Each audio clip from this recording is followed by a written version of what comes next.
Dzulqarnain sampai di antara dua gunung. Didapatinya di belakang kedua gunung itu ada sebuah kaum yang hampir-hampir Dzulqarnain tidak mampu memahami bahasa mereka. Jadi Raja Dzulqarnain ini satu di antara 4 raja yang menguasai dunia, yang 2 mukmin dan 2 kafir. Adapun yang mukmin yang paling luas kekuasaannya siapa? Nabi Allah Sulaiman. Itu yang paling luas kekuasaannya. Karena kekuasaan Sulaiman bukan bagi bangsa manusia saja, bangsa jin pun dikuasai dia. Baru orang nomor 2 ya Dzulqarnain. Itulah raja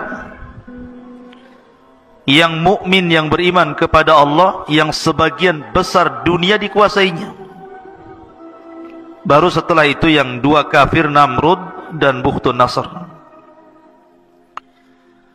Lah Dzulqarnain ini menurut riwayat Abdullah ibn Abbas radhiyallahu anhuma keliling dunia sampai menghabiskan waktu 500 tahun lamanya. Sampai suatu ketika Dzulqarnain ini mengarah ke sebuah arah,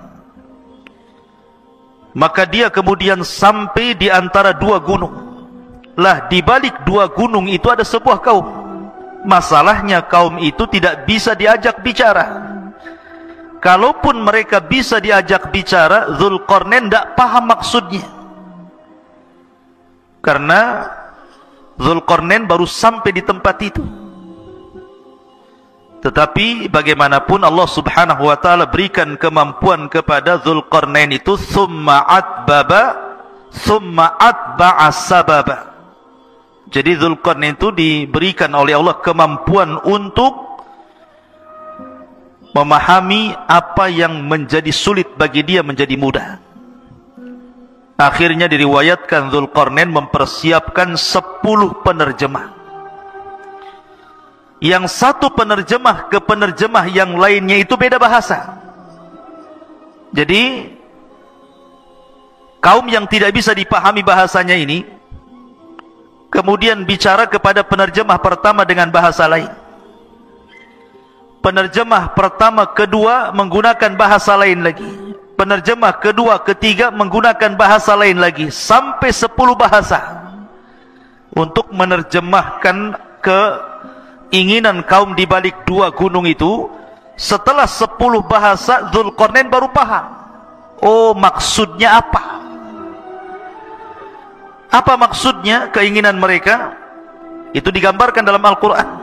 Qalu, mereka mengatakan, ya Dzulqarnaini, inna Ya'juj wa Ma'juj mufsiduna fil ardi, fahal naj'alu laka kharjan ala an taj'al bainana wa bainahum sadda. Mereka mengatakan, ya Dzulqarnain, sesungguhnya ada sebuah kaum namanya Ya'juj dan juga Ma'juj. Mereka adalah makhluk perusak di bumi.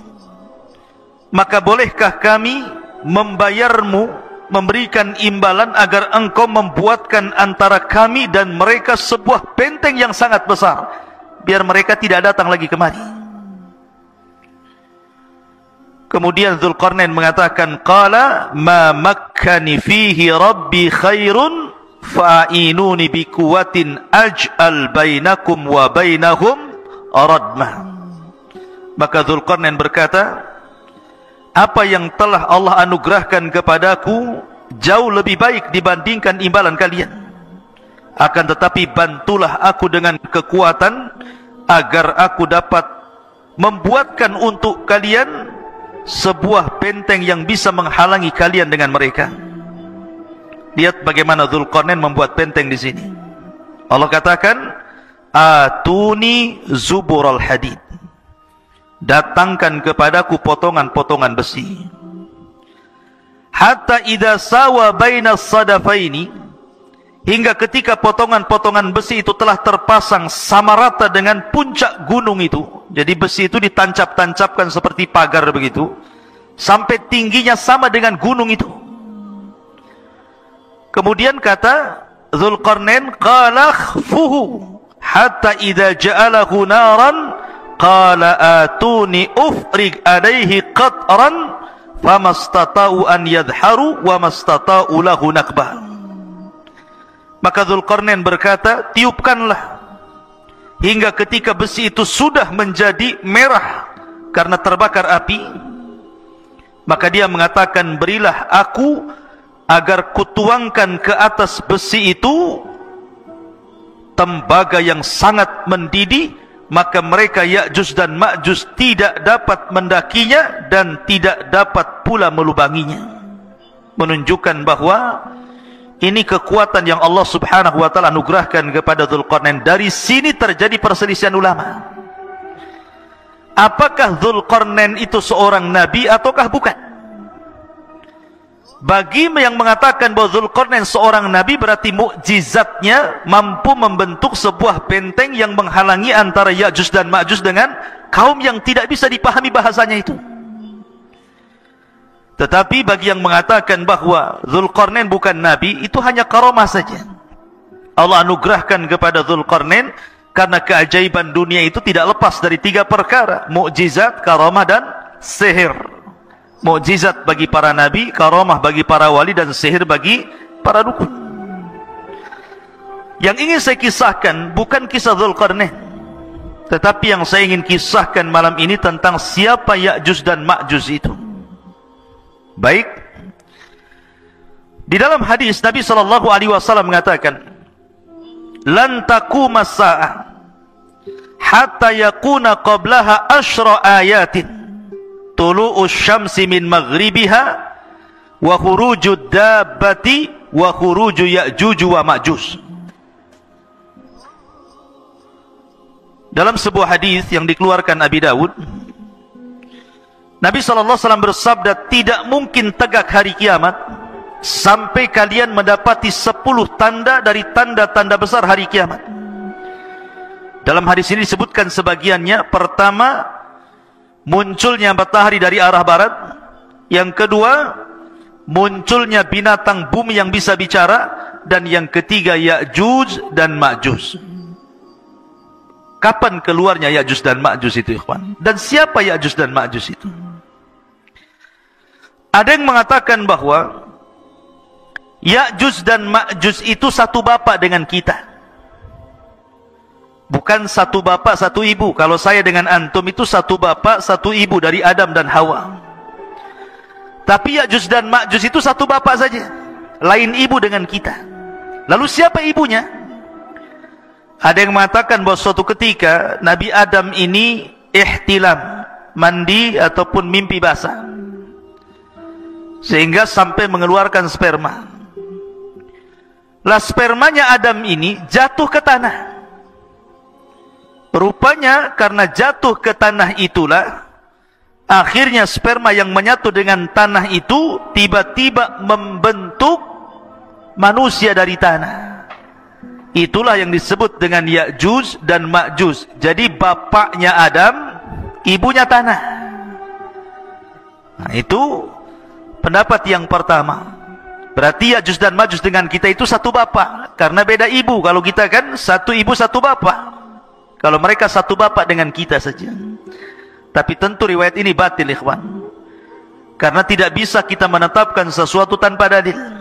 Ini cerita Israiliyat. Ya. Tetapi pendapat yang kuat bahwa Ya'juj dan Ma'juj itu satu bapak satu ibu dengan kita. Dia turunan Adam dan juga turunan Hawa. Allah subhanahu wa ta'ala berfirman dalam surah Al-Ankabut ayat 15, fa'angjainahu wa ashabas safinati, kami selamatkan Nuh dan seluruh orang-orang yang ada di perahunya. Dan Allah juga mengatakan dalam surah As-Saffat ayat 77, wa ja'alna dzurriyyatahu humul baqin, dan kami jadikan seluruh anak turunan Nuh itu yang akan hidup sampai kiamat. Dari sini bahwa Ya'juj dan Ma'juj itu secara nasab itu sampai kepada Nuh alaihi salatu wassalam. Disebutkan bahwa dalam sebuah hadis yang diriwayatkan dalam kitab Al-Musnad ataupun dalam kitab Sunan, jadi Nuh alaihi salatu wassalam itu kan memiliki beberapa putra. Ada 4 putra, tetapi yang satu kafir. Namanya Kan'an, itu kafir, ikut agama ibunya dan mati tenggelam. Adapun yang tersisa adalah Syam, kemudian Ham, kemudian Yafis. Itu 3 putra Nuh yang masih hidup kala itu. Yang ada di perahu Nuh itu pertama Syam, kemudian Ham, kemudian Yafis.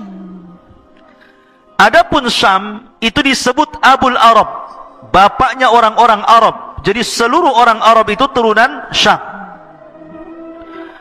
Adapun Ham maka disebut Abu Sudan. Orang-orang Sudan, orang-orang berkulit hitam itu bapaknya siapa? Ham. Adapun Yafis itu Abu Turk, bapaknya orang-orang Turku. Bukan Turki, bukan. Turk itu adalah sebuah bangsa yang kemudian terdiri daripada beberapa bangsa-bangsa, dan itu diisyaratkan ke bangsa Asia kayak kita ini. Itu turunan Yafis namanya. Jadi Turk itu banyak kabilah-kabilah. Lah salah satu kabilah Turk itu adalah Ya'juj dan Ma'juj. Jadi Ya'juj dan Ma'juj itu turunan daripada Yafis, dan Yafis ini putra Nuh alaihi salatu wassalam, dan nasab Nuh sampai kepada Adam alaihi salatu wassalam. Dari sini jelaslah bahwa Ya'juj dan Ma'juj itu manusia sama dengan kita. Dia bukan makhluk yang menyeramkan, bukan monster, bukan apa, bukan, sama dengan kita manusia, turunan Yafis ibn Nuh alaihi salatu wassalam. Ma'asyiral muslimin yang dimuliakan Allah subhanahu wa ta'ala, bicara tentang Ya'juj dan Ma'juj tentu juga tidak lepas daripada bicara tentang Dzulqarnain tadi. Karena bagaimanapun yang memenjarakan Ya'juj dan Ma'juj itu Dzulqarnain. Sedikit saya akan jelaskan secara singkat tentang Dzulqarnain biar antum paham. Dzulqarnain ini ikhwan adalah seorang raja yang menguasai dunia. Tadi saya katakan perselisihan ulama tentang Dzulqarnain, apakah dia nabi ataukah dia bukan, bahkan ada yang mengatakan dia malaikat. Tapi pendapat ini tidak benar. Dzulqarnain manusia, tetapi diperselisihkan apakah dia nabi atau bukan, dan yang rajih dia bukan nabi. Dan Dzulqarnain itu hidup di zaman Ibrahim.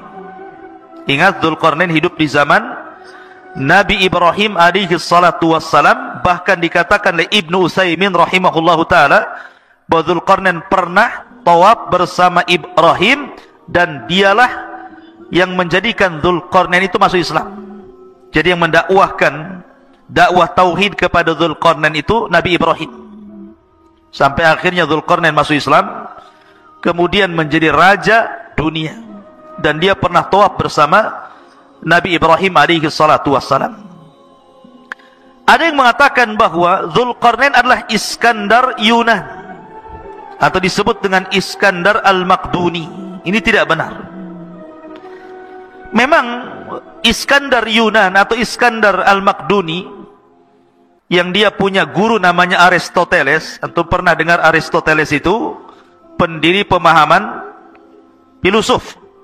Ya, kalau disebut dengan filosof Yunan, itu artinya didirikan oleh Aristoteles. Nah, itu nanti ada murid-muridnya Plato dan yang lainnya. Ya, lah Aristoteles ini seorang Yunan, dialah yang kemudian menjadi guru besarnya Iskandar Al-Maqdun, atau disebut dengan Iskandar Al-Yunan. Memang di zaman itu Iskandar Al-Yunan Al-Maqdum itu menguasai dunia. Jadi banyak, setelah dia mengalahkan Persia, Romawi, dan banyak bangsa-bangsa dikalahkan, sehingga orang menganggapnya dia Dzulqarnain karena menguasai barat dan timur, utara dan selatan. Sehingga sebagian orang mengatakan bahwa Dzulqarnain adalah Iskandar Al-Maqdun yang dididik oleh Aristoteles tadi, dan seorang filosof Yunan. Tidak benar.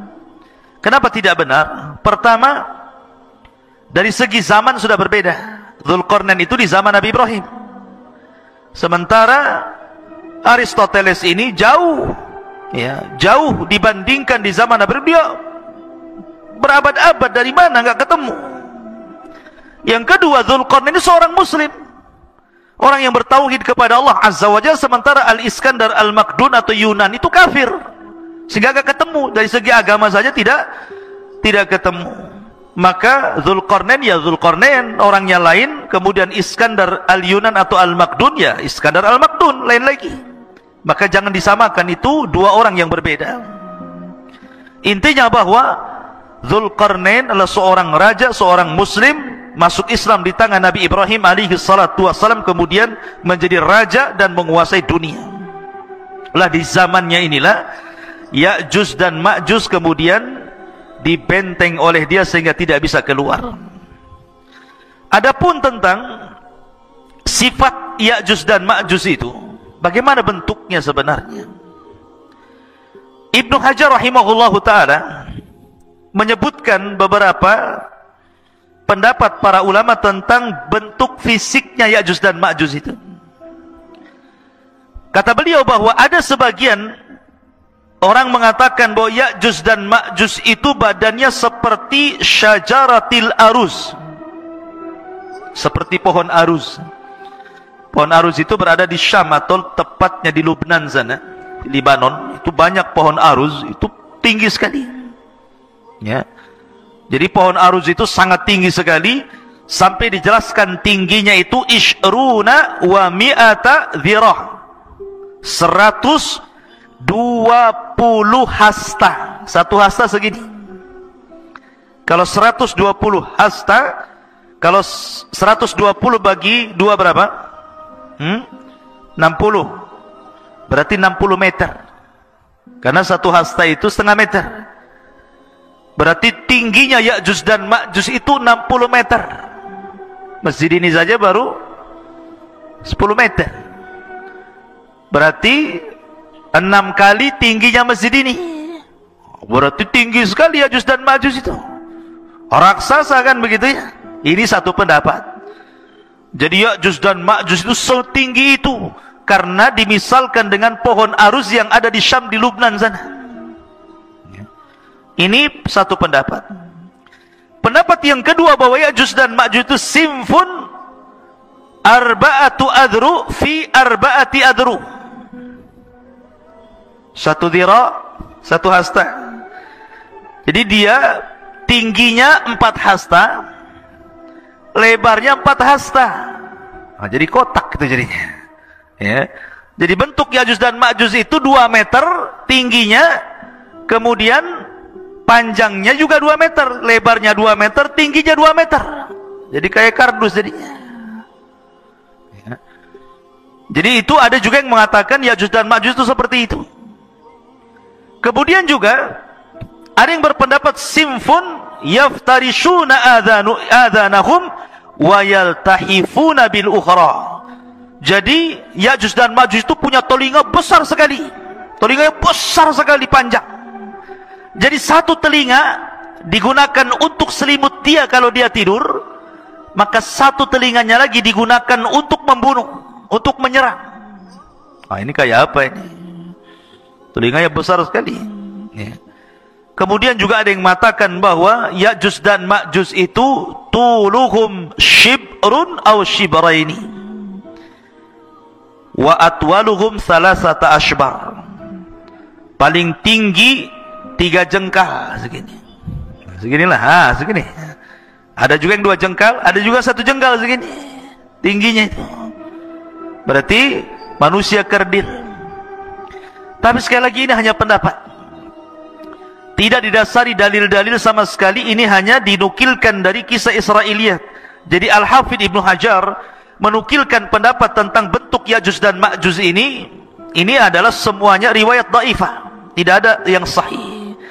Lalu yang sahih seperti apa?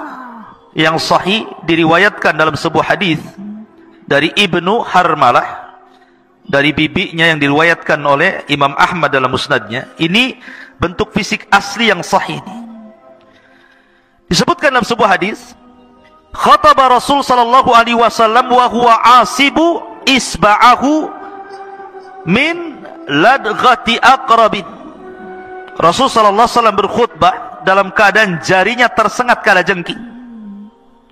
Kemudian beliau mengatakan, innakum taquluna la aduwa wa innakum la tazaluna tuqatiluna aduwan hatta ya'tiya ya'juj wa ma'juj iradul wujuh sigharul uyun syuhbus syi'af min kulli hadhabin yansilun ka'anna wujuhahum al-mujanal mutraqatu. Kata Nabi SAW, kalian mengatakan tidak ada musuh lagi, padahal sesungguhnya kalian akan terus memerangi musuh sampai datangnya sebuah kaum yang namanya Ya'juj dan Ma'juj. Siapa mereka? Mereka adalah lebar mukanya, kecil matanya alias sipit, warna putih di rambut atasnya. Mereka mengalir dari tempat-tempat yang tinggi, seakan-akan wajah mereka persis seperti perisai perang. Artinya bahwa Ya'juj dan Ma'juj itu kalau kita kelompokkan satu dunia ini, orang-orang yang mirip dengan Ya'juj dan Ma'juj itu berdasarkan hadis Imam Ahmad ini mengisyaratkan kemana? Ke bangsa Cina. Ke bangsa Cina kan?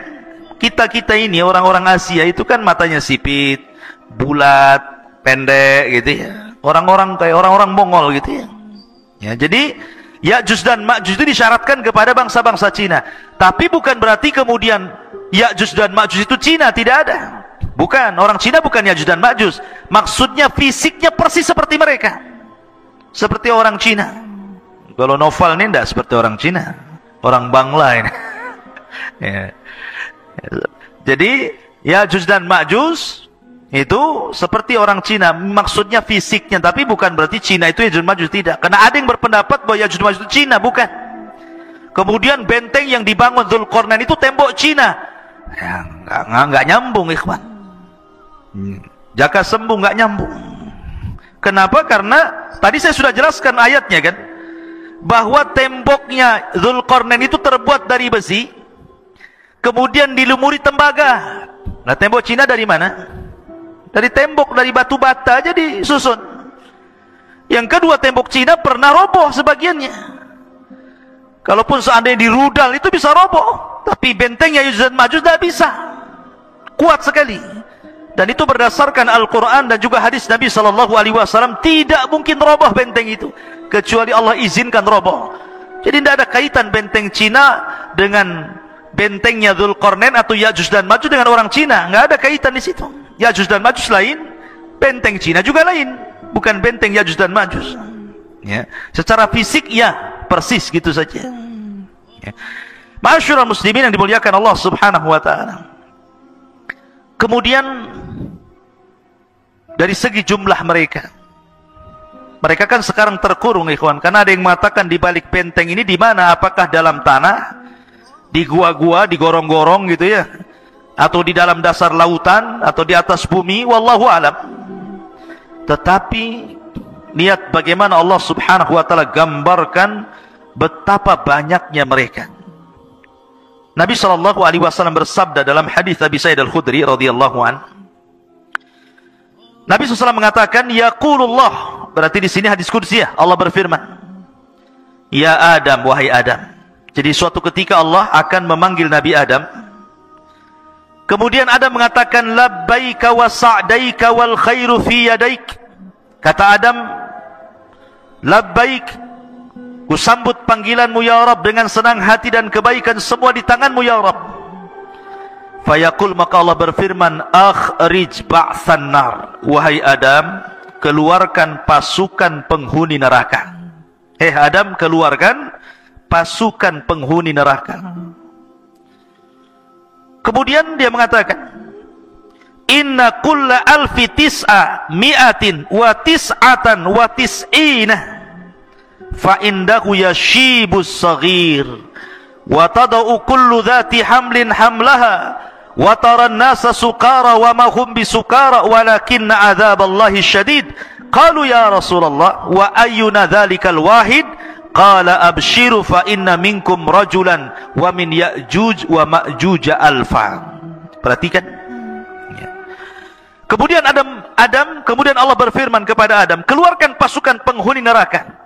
Adam bertanya, apa pasukan penghuni neraka itu ya Rabb? Maka Allah mengatakan, mereka dari setiap 1000 orang 999 orang. Jadi perbandingan kita dengan Ya'juj dan Ma'juj itu, jadi kalau ada 1000 orang, maka satu kita 999 Ya'juj dan Ma'juj. Anda bisa bayangkan bandingannya itu. Jadi kalau antum di sini ada 20 orang, dibandingkan dengan Ya'juj dan Ma'juj, setiap satu orang bandingannya 999. Berarti jumlah mereka banyak. Jadi kalau antum melawan Ya'juj dan Ma'juj, antum satu orang melawan 999 Ya'juj dan Ma'juj. Kira-kira menang gak tuh? Antum satu orang lawan satu orang aja kalah antum. Ini 999, bonyok lah. Banyak jumlahnya kan. Macam mana cara melawannya ini? Sekian banyaknya itu kan. Kemudian Allah berfirman, membacakan ayat Al-Quran setelah menyebutkan mereka dari setiap 1000 orang 999 orang. Ketika itu anak kecil menjadi beruban, setiap yang hamil melahirkan apa yang dikandungnya, dan kamu lihat orang-orang seakan-akan mabuk padahal mereka tidak mabuk, tetapi karena azab Allah yang sangat keras. Para sahabat bertanya, Rasul, siapa yang satu itu? Maka Nabi SAW mengatakan, bergembiralah, sesungguhnya penghuni neraka itu satu di antara kalian, dan Ya'juj dan Ma'juj 1000 dari mereka. Artinya dari 1000 orang itu satu di antara kita, 999 dari mereka. Menunjukkan penghuni neraka banyak sekali. Karena dari Ya'juj dan Ma'juj saja bandingannya 1 banding 999 jiwa gitu ya. Maka dari hadis ini ada beberapa faedah. Pertama, Ya'juj dan Ma'juj calon penghuni neraka. Yang kedua, jumlah mereka besar. Dan yang ketiga, mereka adalah turunan Adam alaihi salatu wassalam. Ada hadis, tetapi memang dilemahkan sebagian para ulama, yang mengatakan bahwa Ya'juj dan Ma'juj itu, jelaskan, Ya'juj ummatun wa Ma'juj ummatun, kullu ummatin arba'atu alafin ummah, la yamutur rajulu minhum hatta yang dura ila alfi dzakarin min sulbihi kulluhum qad hamala silah. Jadi ada hadis yang mengatakan, satu orang Ya'juj dan Ma'juj itu tidak akan mati. Tidak akan mati sampai dia melahirkan anak cucunya, sampai jumlah mereka itu 1000 orang. Baru mereka mati. Jadi kalau Ya'juj dan Ma'juj ini mati, pasti sudah memiliki anak cucu dan jumlahnya 1000 orang, dan mereka sudah siap berperang dengan senjata mereka. Tapi hadis ini lemah ya. Tapi masyhur dalam kisah-kisah Ya'juj dan Ma'juj kalau dijelaskan oleh para ulama. Taib. Sekarang pertanyaannya, ada di mana Ya'juj dan Ma'juj itu sebenarnya? Karena di masa Khalifah Abbasiyah, di masa Khalifah Abbasiyah ketika itu yang memimpin siapa? Al-Wathiq. Jadi para khalifah di zaman itu berusaha mencari-cari tahu di mana sih letak Ya'juj dan Ma'juj itu, ada di mana sebenarnya? Ada di hutan Jabal Uhud kah? Ada di manakah? Kita tidak tahu. Tapi yang jelas bahwa khalifah-khalifah di zaman dulu itu berusaha mencari tempat di mana Ya'juj dan Ma'juj itu. Lah salah satunya Khalifah Abbasiyah Al-Wathiq mengirim sebuah pasukan besar, kemudian mereka berjalan dari negeri ke negeri, dari daerah ke daerah, dari desa ke desa, dari lembah ke lembah, dari bukit ke bukit, padang pasir ke padang pasir, sampai akhirnya mereka sampai di sebuah benteng yang sangat kokoh. Dan itu disebutkan oleh Imam Ibnu Katsir dalam kitabnya. Jadi pasukan Al-Wathiq Khalifah Abbas ini berhasil menemukan benteng itu.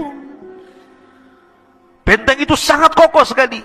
Karena ketika itu Khalifah Al-Wathiq bermimpi bahwa terjadi keretakan benteng itu dalam mimpinya. Makanya dia kirim pasukan untuk mencari benteng itu, dan ketemu.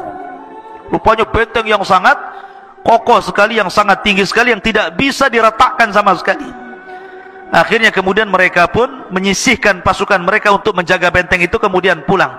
Memang kisah ini Ibnu Katsir tidak menyebutkan sanadnya, tetapi beliau menyebutkan seperti itu. Cuman letaknya di mana masalahnya? Ya. Lah dari sini ikhwatu fiddin muliakan Allah Azza wa Jalla, sebagian ulama mengatakan bahwa Ya'juj dan Ma'juj itu terletak di antara dua lautan yang disebut dengan lautan Aswad, lautan hitam, dan lautan Qazwin. Namanya lautan Qazwin dan lautan hitam, di tengah-tengahnya. Ada juga yang mengatakan seperti yang dikatakan oleh Al-Imam At-Tabari, Al-Imam At-Tabari rahimahullahu taala, bahwa letak Ya'juj atau bentengnya Dzulqarnain yang dibaliknya itu ada Ya'juj dan Ma'juj, itu baina Armenia wa Adribijan walakin lam yasil ahadun ila dzalik. Kata At-Tabari mengatakan bahwa letak benteng Dzulqarnain atau letak Ya'juj dan Ma'juj itu ada di antara Armenia dan Adribijan.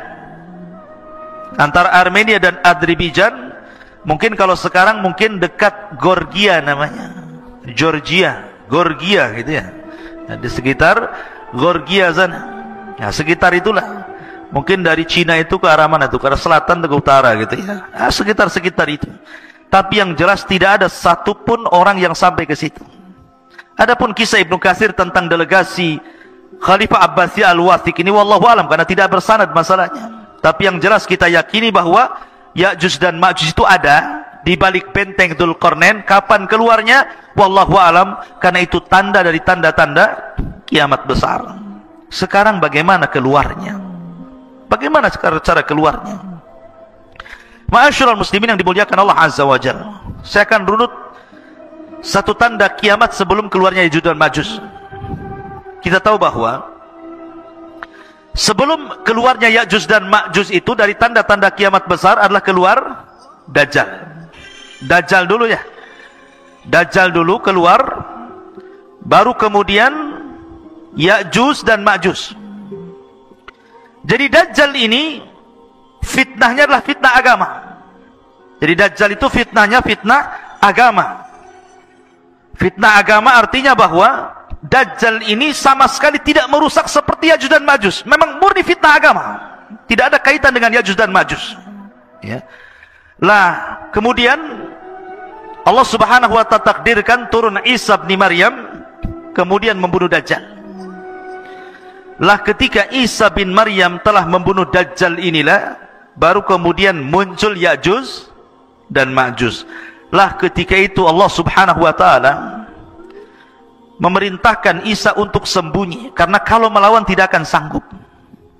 Karena Rasul yang mengatakan kaum ini tidak bisa diperangi, bukan tidak bisa dibunuh, tidak bisa diperangi karena jumlahnya banyak masalahnya. Tadi saya katakan kalau antum melawan Ya'juj dan Ma'juj, berarti satu dari antum melawan 999. Macam mana cara membunuhnya? Yang ada kita yang dibunuh mereka gitu ya. Makanya karena saking banyak jumlahnya itulah, makanya Rasul SAW bersabda bahwa kaum ini tidak bisa diperangi. Makanya kenapa Allah Subhanahu wa ta'ala merintahkan Isa untuk membawa pasukan kaum muslimin sembunyi di Bukit Tur. Nggak usah dilayan. Kalau kau maksa perang pasti kalah. Ya. Akhirnya kemudian Isa hanya bertawakal kepada Allah Azza wa Jal, sampai akhirnya mereka kelaparan di bukit itu, sampai kepala kerbau jauh lebih berharga dibandingkan emas dan perak, karena mereka nggak bisa keluar, dikepung saking banyaknya Ya'juj dan Ma'juj itu. Ya. Lah dari sini ikhwatu fillah muliakan Allah Azza wa Jal, Allah Subhanahu wa ta'ala berfirman, ataupun hadis Nabi SAW dari Sam'an, dari Nawas ibn Sam'an, idh awhallahu ila Isa, Allah Subhanahu wa ta'ala mewahyukan kepada Isa bin Maryam, inni qad akhrajtu ibadan li la yadani li ahadin biqitalihim faharriz ibadi ila Tur. Sesungguhnya aku mengeluarkan hamba-hambaku yang tidak ada kemampuan bagi seorang pun untuk memeranginya. Biarkanlah mereka hamba-hambaku menuju Tur. Jangan dilayan Ya'juj dan Ma'juj itu. Wa yab'atsullahu Ya'juj wa Ma'juj wa hum min kulli hadabin yansirun. Maka Allah Subhanahu wa ta'ala mengeluarkan Ya'juj dan Ma'juj mereka mengalir dari setiap ketinggian seperti bah api saking banyaknya. Fayamurru wa awailuhum ala buhairatit tabariyah fayashrabun ma fiha wa yamurru akhiruhum fayaquluna laqad kana bihadhihi marratan ma. Kemudian mereka melewati danau Tabariyah. Jadi satu kloter Yajuj dan Majuj yang baru keluar dari benteng itu sampai di danau Tabariyah. Lah benteng Yajuj dan Majuj itu kan sudah retak tuh. Rasulullah SAW di zamannya saja ada bolongan seperti ini bentengnya. Jadi dan Majuj itu bisa ngeker tuh dari dalam tuh. Jadi apa yang di luar dikeker gitu ya, tapi tidak bisa keluar.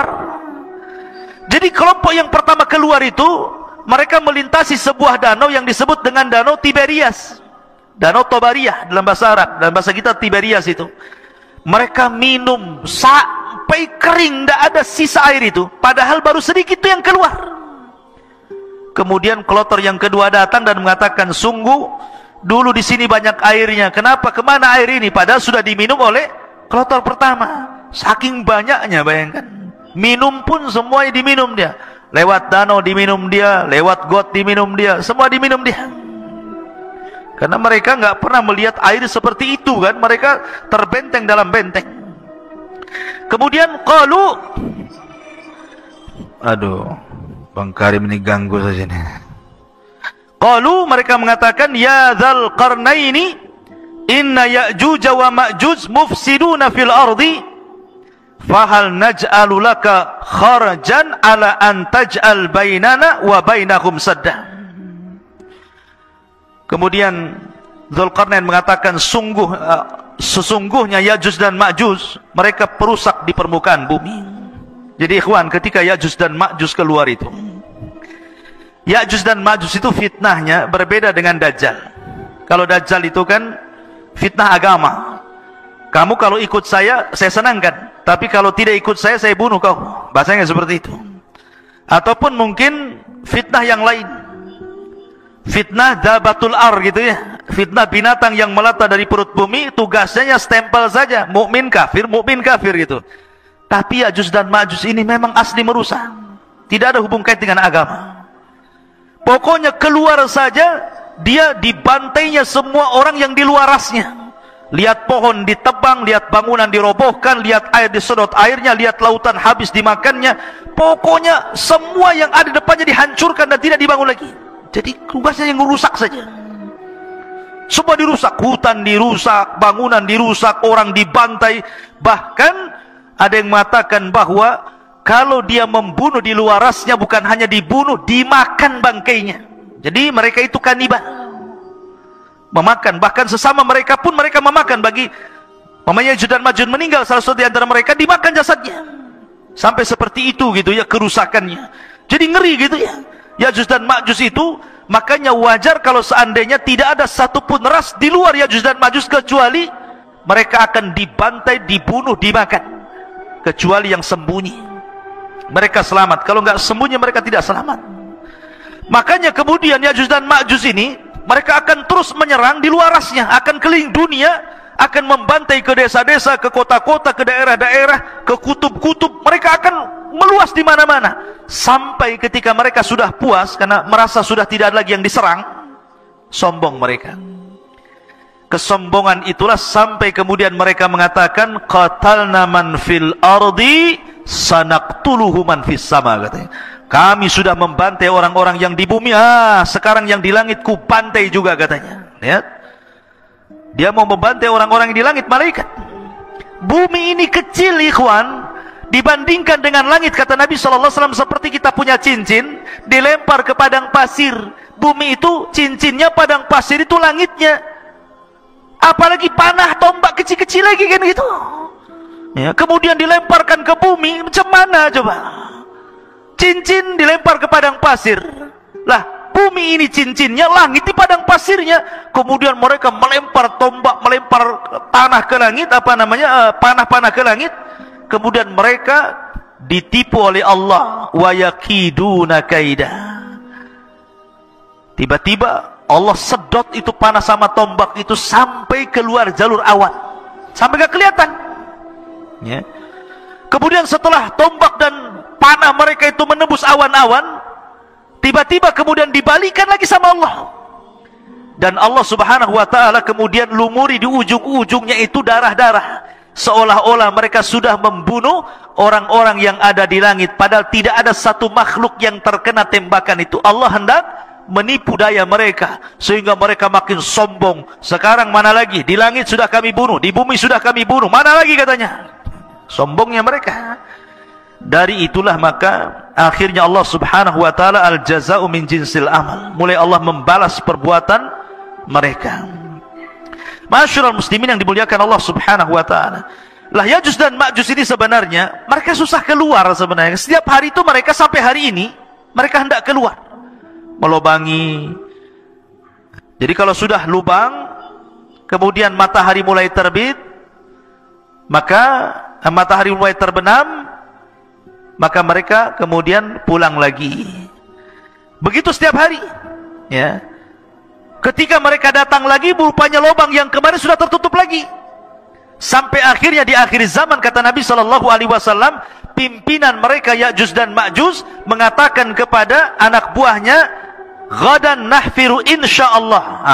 Besok katanya Ya'juj dan Ma'juj, pemimpinnya mengatakan, kita akan gali lagi lubang ini insyaallah. Setelah diilhamkan pemimpinnya mengucapkan insyaallah, maka tiba-tiba lubang itu tidak kembali lagi, tetap lubang. Akhirnya digali sampai mereka bisa menembus di luar benteng. Dari situ Allah mengatakan min kulli hadabin yansilun, keluar semua dari lubang itu, kemudian membantai, membunuh di luarasnya.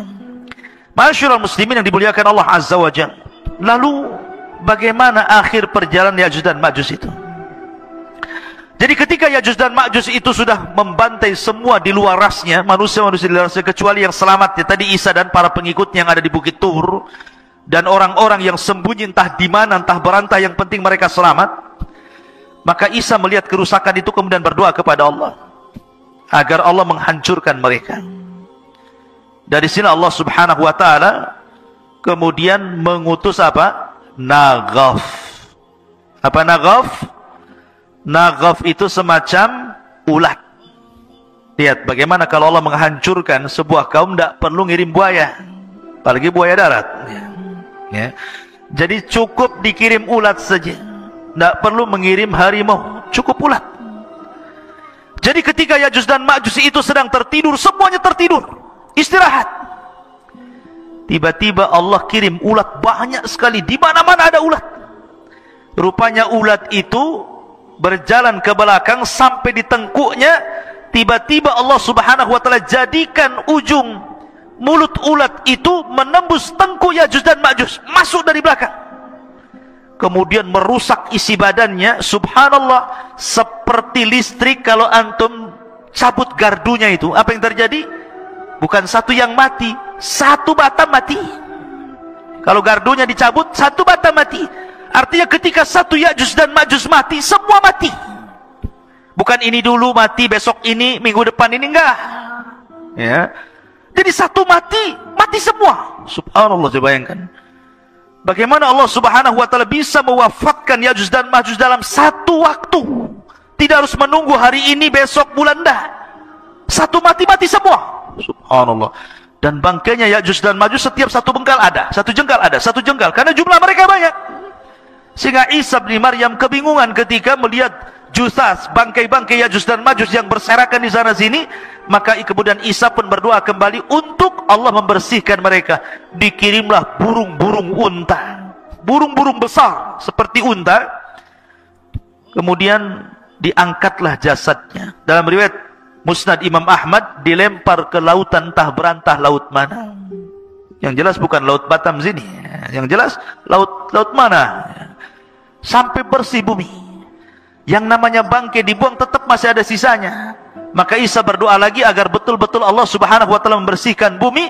Maka Allah kirimkan hujan, sampai hujan ini membuat banjir, sehingga sisa-sisa Ya'juj dan Ma'juj masuk ke sungai-sungai, masuk ke solokan, masuk ke laut-lautan. Akhirnya betul-betul bersih bumi. Allah kembalikan bumi seperti di zaman Adam. Pohonnya besar-besar, sampai pohon delima, satu buah, satu kampung bisa masuk ke cangkangnya. Bisa bayangkan, pohonnya besar, satu buah delima, itu kalau dibelah, satu kampung bisa masuk ke cangkangnya itu, sambil makan di dalam. Kalau delima sekarang segede gini, sudah kecut lagi kecil gini. Jadi nanti di akhir zaman itu delima itu ruman itu besar sekali. Ya, bisa puluhan masuk di situ.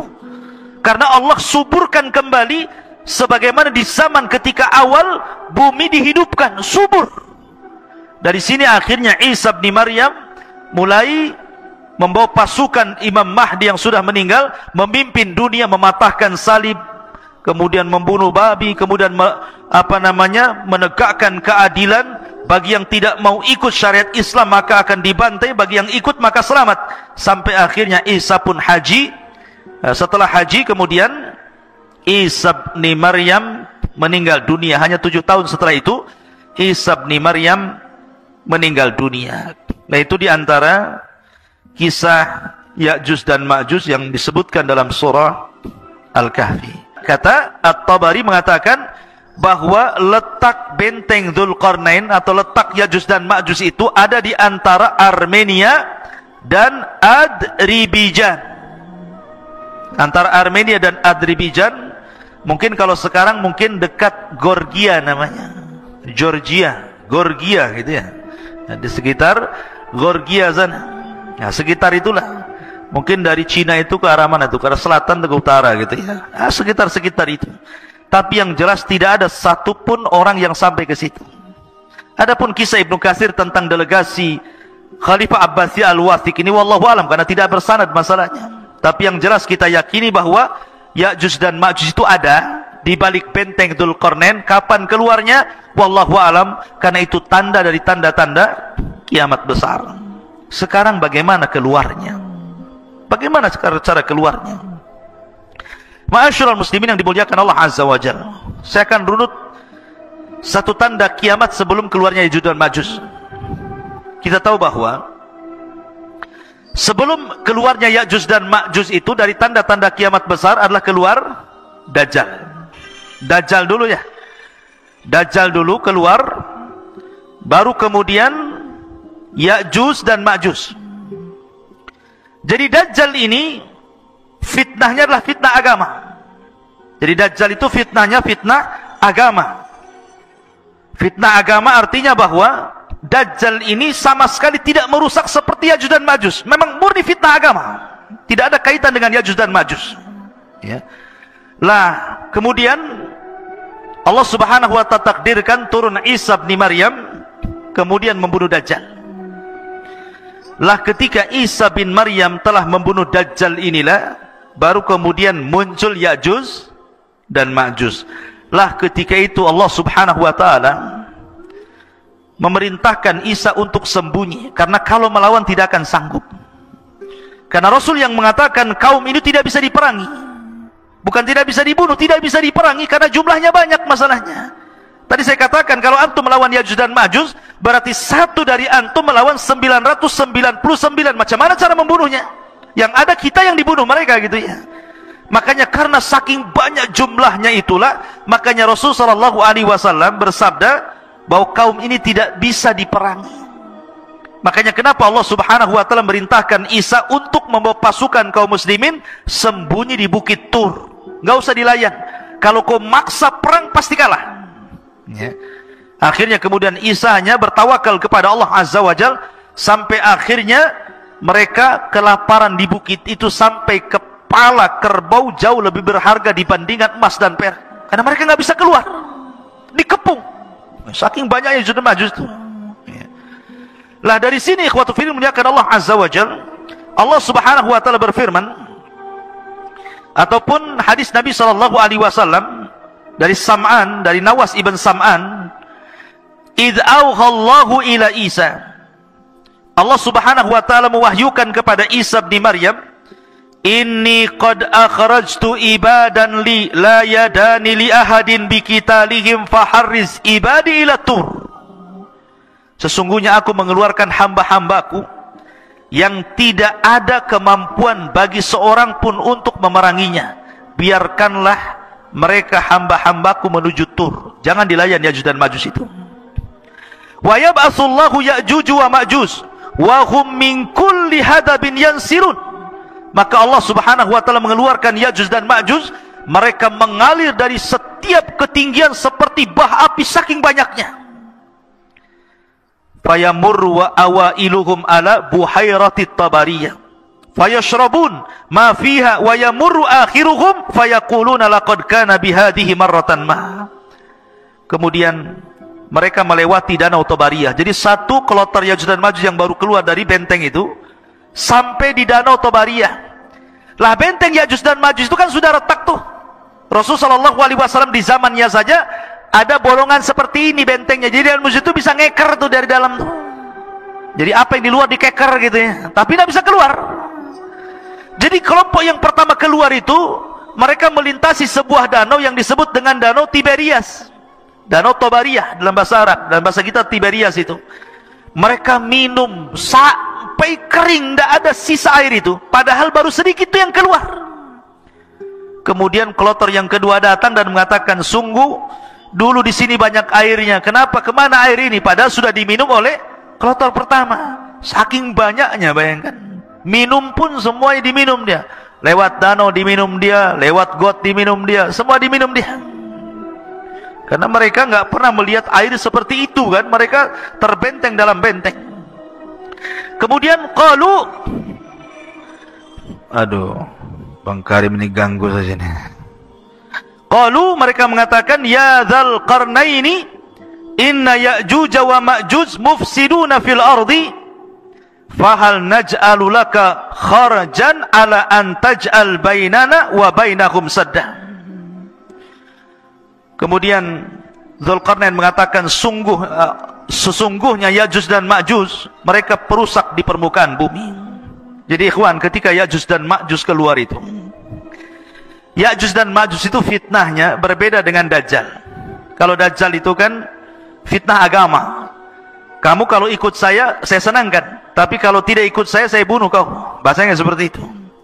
Ataupun mungkin fitnah yang lain, fitnah dabatul ar gitu ya, fitnah binatang yang melata dari perut bumi, tugasnya stempel saja, mukmin kafir gitu.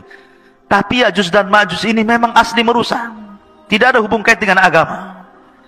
Pokoknya keluar saja, dia dibantainya semua orang yang di luarasnya. Lihat pohon ditebang, lihat bangunan dirobohkan, lihat air disedot airnya, lihat lautan habis dimakannya. Pokoknya semua yang ada di depannya dihancurkan dan tidak dibangun lagi. Jadi tugasnya yang merusak saja. Semua dirusak, hutan dirusak, bangunan dirusak, orang dibantai. Bahkan ada yang mengatakan bahwa kalau dia membunuh di luarasnya, bukan hanya dibunuh, dimakan bangkainya. Jadi mereka itu kanibal, memakan. Bahkan sesama mereka pun mereka memakan. Bagi mamanya Ya'juj dan Ma'juj meninggal, salah satu di antara mereka dimakan jasadnya. Sampai seperti itu gitu ya kerusakannya. Jadi ngeri gitu ya Ya'juj dan Ma'juj itu. Makanya wajar kalau seandainya tidak ada satupun ras di luar Ya'juj dan Ma'juj, kecuali mereka akan dibantai, dibunuh, dimakan. Kecuali yang sembunyi, mereka selamat. Kalau nggak sembunyi mereka tidak selamat.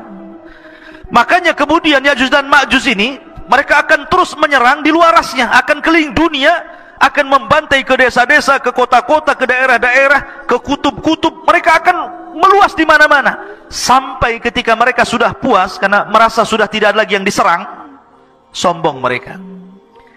Kesombongan itulah sampai kemudian mereka mengatakan, qatalna man fil ardi sanaqtuluhu man fis sama, katanya. Kami sudah membantai orang-orang yang di bumi, sekarang yang di langit ku bantai juga, katanya. Lihat, dia mau membantai orang-orang yang di langit, malaikat. Bumi ini kecil ikhwan, dibandingkan dengan langit, kata Nabi SAW, seperti kita punya cincin dilempar ke padang pasir. Bumi itu cincinnya, padang pasir itu langitnya. Apalagi panah tombak kecil-kecil lagi kan gitu ya. Kemudian dilemparkan ke bumi, macam mana coba? Cincin dilempar ke padang pasir. Lah, bumi ini cincinnya, langit di padang pasirnya. Kemudian mereka melempar tombak, melempar tanah ke langit, panah-panah ke langit. Kemudian mereka ditipu oleh Allah. Wa yakiduna kaida. Tiba-tiba Allah sedot itu panah sama tombak itu sampai keluar jalur awan. sampai nggak kelihatan. Ya. Kemudian setelah tombak dan panah mereka itu menembus awan-awan, tiba-tiba kemudian dibalikan lagi sama Allah. Dan Allah subhanahu wa ta'ala kemudian lumuri di ujung-ujungnya itu darah-darah, seolah-olah mereka sudah membunuh orang-orang yang ada di langit, padahal tidak ada satu makhluk yang terkena tembakan itu. Allah hendak menipu daya mereka sehingga mereka makin sombong. Sekarang mana lagi, di langit sudah kami bunuh, di bumi sudah kami bunuh, mana lagi katanya. Sombongnya mereka. Dari itulah maka akhirnya Allah subhanahu wa ta'ala al-jaza'u min jinsil amal, mulai Allah membalas perbuatan mereka. Masyarul muslimin yang dimuliakan Allah subhanahu wa ta'ala, lah Ya'juj dan Ma'juj ini sebenarnya mereka susah keluar sebenarnya. Setiap hari itu mereka sampai hari ini mereka hendak keluar melubangi. Jadi kalau sudah lubang kemudian matahari mulai terbit, maka matahari mulai terbenam, maka mereka kemudian pulang lagi. Begitu setiap hari, ya. Ketika mereka datang lagi, rupanya lubang yang kemarin sudah tertutup lagi. Sampai akhirnya di akhir zaman, kata Nabi SAW, pimpinan mereka Ya'juj dan Ma'juj mengatakan kepada anak buahnya, "Ghadan nahfiru insyaallah." Besok, katanya Ya'juj dan Ma'juj, pemimpinnya mengatakan, kita akan gali lagi lubang ini insya Allah. Setelah diilhamkan pemimpinnya mengucapkan insya Allah, maka tiba-tiba lubang itu tidak kembali lagi, tetap lubang. Akhirnya digali sampai mereka bisa menembus di luar benteng. Dari situ Allah mengatakan min kulli hadabin yansilun, keluar semua dari lubang itu, kemudian membantai, membunuh di luarasnya. Masyarul muslimin yang dimuliakan Allah azza wa jalla. Lalu bagaimana akhir perjalanan Ya'juj dan Ma'juj itu? Jadi ketika Ya'juj dan Ma'juj itu sudah membantai semua di luar rasnya, manusia-manusia di luar rasnya, kecuali yang selamat ya tadi Isa dan para pengikutnya yang ada di Bukit Tur, dan orang-orang yang sembunyi entah di mana, entah berantai, yang penting mereka selamat. Maka Isa melihat kerusakan itu kemudian berdoa kepada Allah agar Allah menghancurkan mereka. Dari sini Allah subhanahu wa ta'ala kemudian mengutus apa? Naghaf. Apa Naghaf? Naghaf itu semacam ulat. Lihat bagaimana kalau Allah menghancurkan sebuah kaum, tidak perlu ngirim buaya, apalagi buaya darat. Ya. Jadi cukup dikirim ulat saja, tidak perlu mengirim harimau, cukup ulat. Jadi ketika Ya'juj dan Ma'juj itu sedang tertidur, semuanya tertidur, istirahat, tiba-tiba Allah kirim ulat banyak sekali, di mana-mana ada ulat. Rupanya ulat itu berjalan ke belakang sampai di tengkuknya.